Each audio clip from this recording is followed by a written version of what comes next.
And joining me today is Mitch Ramirez, who fights Carlos Prates at Dana White's Contender Series Week 4. That fight is on August 29th. So, Mitch, I always like starting talking to Contender Series guys, asking them, you get that call, it's life-changing, you're going to get a chance to fight in front of Dana White. What did it feel like when that call came through?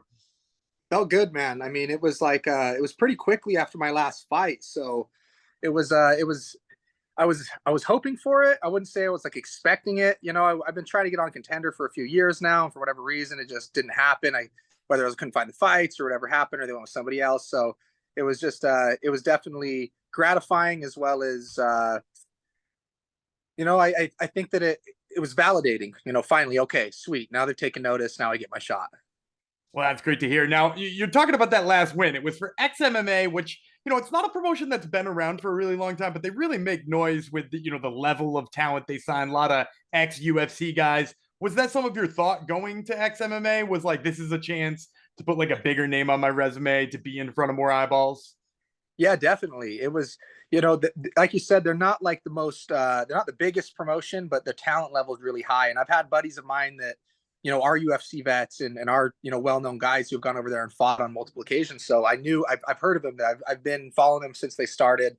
And honestly, I got that opportunity on 2 weeks notice. So it was kind of one of those things where it was like, hey, go out there, put on a good show.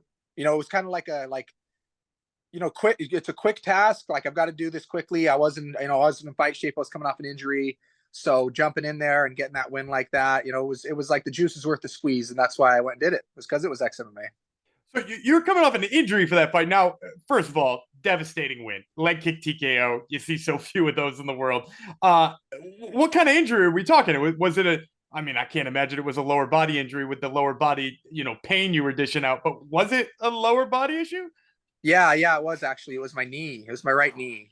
Yeah, so I've been dealing with a staph infection that had gotten inside of my right knee and done some damage. So I had just gotten cleared to start wrestling again and training again about a week before I got the call for a 2 week notice fight. So I'd been like on vacation, basically hanging out and eating good food, and just like I just barely made a decision like within the last few weeks to be like, hey, I'm gonna go up to 170 now. I don't need to be making that cut anymore. I'm big enough to stay up here. And then literally got home from, I was in Miami with my girlfriend Cynthia for UFC Miami, and we came back and they were like, hey, you want to fight in 2 weeks? So I was like, all right, I knew I could get it done, and my knee was definitely still, the knee was pretty much healed at that point, but I hadn't strengthened it yet. So it was definitely a little scary going in and then to kick them to death like I did was not the game plan, to be honest with you. It was not the game plan at all, but it's what was there. So that's what I did. Yeah, I wouldn't imagine that that's the game plan. And I got to imagine, when you dish out a leg kick TKO, of course, that guy's going to walk home feeling a lot worse than you did.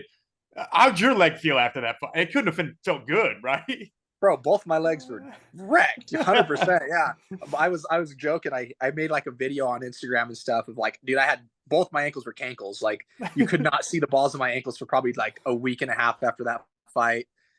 Yeah, I definitely put some dents and some bruises on my shins, but that's the game, and it was worth it. So, well, it's good that you've gotten some time to rest up a little bit. Now, I want to talk about this fight coming up, but I also want to talk about some other aspects of fighting. One of my favorite things to get off of fighters is their fighter nickname story, because everybody's got a good nickname, except for the 85 Hitmen and the 37 Bulldogs and everything else like that. But you're the Fight Stalker, and I feel like it's a joke that maybe some people don't get because, Richie Ramirez, for those of you who don't know, yeah. Serial killer, was the Night Stalker. So how did you wind up the Fight Stalker in all of this?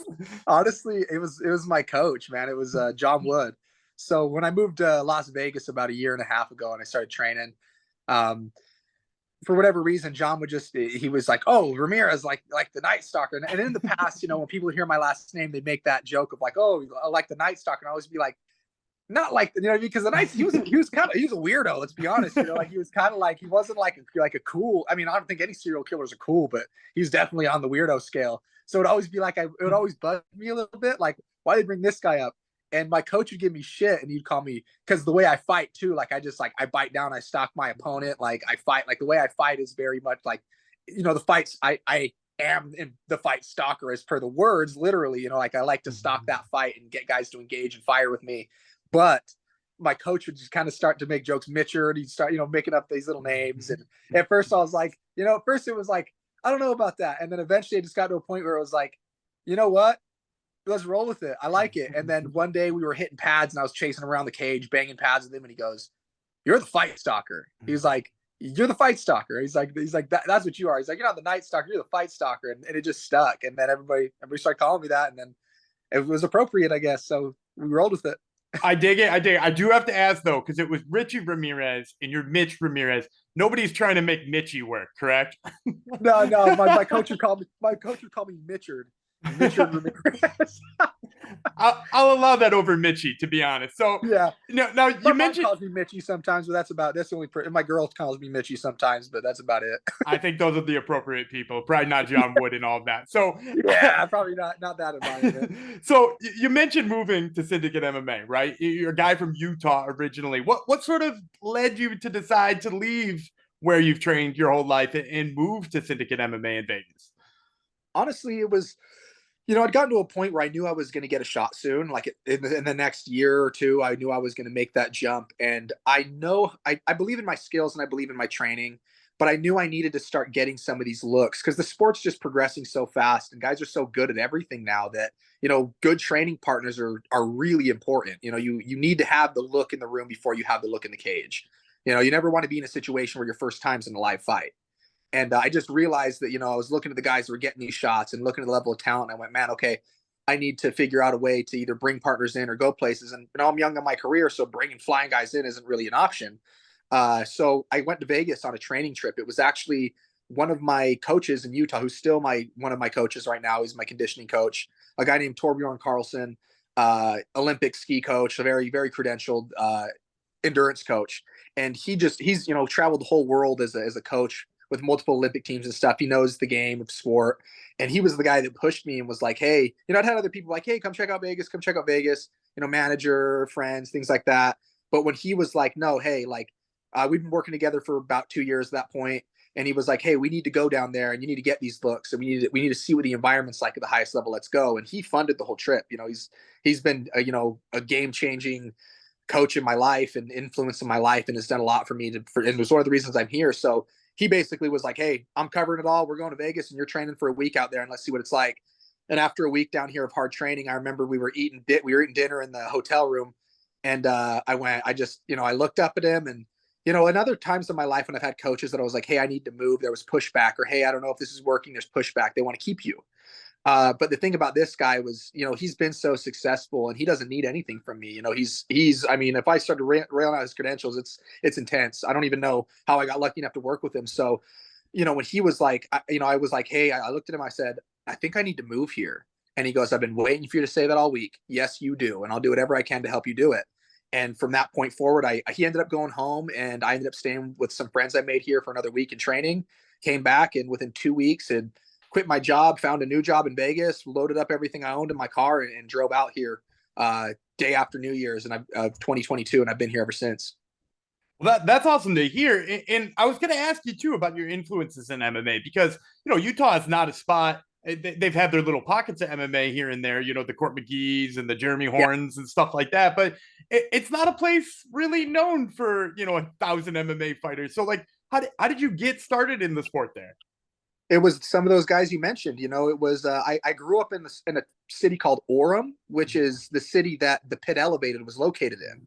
So when Court won the Ultimate Fighter and all that era of MMA that was going on, when Berkman was having his resurgence and Court won the Ultimate Fighter and Steven Seiler and Ramsey Nijim and they had a Team Alpha Male, all these guys. It was really hot at the time. This was like probably I don't know, maybe 2008, around 2008, 2012, something like that. I was fortunate enough to live in the city where that gym was located. And I'd found MMA at like 14. I grew up wrestling, stuff like that, but I found MMA at 14 and I really liked it and gravitated towards it. But I also had a lot of bad influences around me and I was using drugs and doing other stuff like that. But it was something that I always loved and that I was good at and was talented at. I'd go to the rooms, I'd go to practices and guys were always remarking on, dang dude, you got good hips, dang, you got power, and I was a young kid and that was like kind of gave me confidence of like something positive I could do. And then there were guys like Court, that I befriended and I would see, Josh Berkman hitting pads. And these were the guys that were on the posters for the bit, there was like a local showdown show where I was from where thousands of people would show up to watch guys fight. And then those guys would go to the UFC.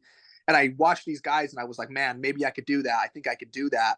And then once I got my life together, uh, I had already become good friends with Court because Court had a similar, go early in life. And he kind of mentored me a lot when I was really early on and, pointed me in the right directions and helped me stay on track and stuff. And, I just traveled around and I went to where all the best rooms in Salt Lake. I ended up moving to Salt Lake because of that. Then the pit elevated fell apart and it wasn't there anymore. So I went up to Salt Lake for the best training. And, the rest is history. I just continued to train and stick by the most experienced guys in my area and learn from them and grow from them. And when it was time to make the jump and really chase and chase my time, then that's what I've done. So.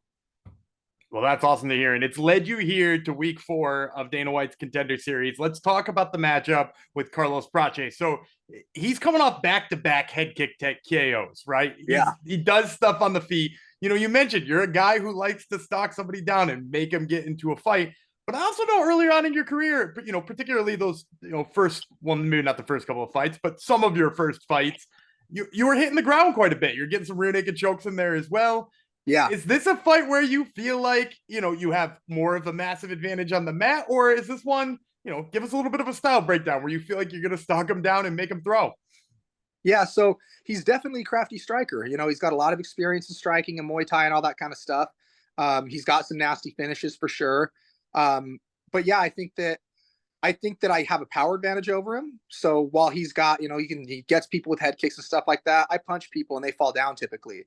So I know that on the feet, while he might have more experience and a little bit more range and a little bit more craft, I still have that X factor of mind-numbing power in my hands. So if we want to strike it out and bang it out, I trust my power. I trust my training. I have good defense. You're not just going to head kick me like that. I'm not one of these dudes that's going to stand in front of you and let you do that to me. And on top of it, yeah, I do believe I have an advantage on the mat and in the grappling and in the wrestling. So, but at the end of the day, man, it's a fight. And I've gone into a lot of fights before where I expected this and I expected that and saw something totally different, just like my last fight. Like I said, I had no intention of kicking that dude's legs. I thought I was going to do something totally different. But when I got in there and I started fighting the guy, I realized that what I thought I wanted to do wasn't readily available. And I made an adjustment. So going into this fight stylistically, I think the keys for me are just to be aware, not run into some stupid shit, right? He's got a nasty left leg, whether it's a knee or a kick, right? He's real dangerous there. He's long. So just making him not letting him set the pace, not letting him do what he likes to do, not letting him, set rhythms on me and just honestly just making him fight me. And when I do that, I'm one of the best in the world at it. So I'm just going to create some chaos, some beautiful chaos and get in a fist fight. That's what I do. Oh, well, we're looking forward to it. Now, before I let you go, I always like to ask every single fighter, you said you're open to a lot of things, but I always like to ask him for a prediction. How do you see this one ending come August 29th? I see me finishing him. Now, which way that comes, I'll leave it up to him. That's reactive, but I've been training really hard for many, many weeks now. I'm in really good shape. I try not to make crazy predictions on how I'm going to do it or what I'm going to do with it because it gets me stuck to like an idea. But at the end of the day, I'm going to go out there and I'm going to do what I do. I'm going to move forward. I'm going to throw bombs. I'm going to shoot takedowns. We're going to do a whole bunch of shit. And who knows? You might see a technical striking match. You might see a wild wrestling match. I'm just going to get in there and fight. His guess is as good as mine. Let's put it that way. But I do know this, and that's that I can get down. I've got skills across the board. So whatever he wants to do, we can do it. All right. Well, you're here to hear first, folks. This has been Mitch, the Fight Stalker Ramirez, who fights Carlos Prates at Dana White's Contender Series Week 4 on August 29th. Mitch, thanks so much for the time. I really appreciate it. Thank you. Appreciate you having me on.